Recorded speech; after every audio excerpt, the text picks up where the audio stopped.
জামাত ইসলামের এই বাড়ির উপরে অসংখ্য বাঁশ তারা রেখে দিয়েছে আগামী ত্রয়োদশ জাতীয় সংসদ নির্বাচন বানচাল করার লক্ষ্যে। আপনারা দেখতে পাচ্ছেন এলাকার লোকজন এই বাঁশগুলো সন্ধান পেয়ে বাংলাদেশ সেনাবাহিনীকে অবগত করলে তারা এসে একবার অভিযান চালিয়ে বিপুল পরিমাণ বাঁশ নিয়ে যায়। আরো বাঁশ ছাদের উপরে আছে। এইখানে তারা বাঁশগুলো সংরক্ষণ করে।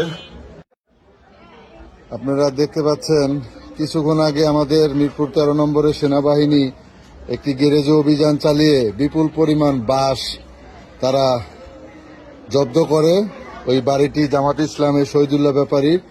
তারই বাড়ির আরেকটি বাড়ির 3 তলায় ছাদের উপরে দেখেন কি পরিমাণ বাঁশ ওনারা সংরক্ষণ করে রেখেছে।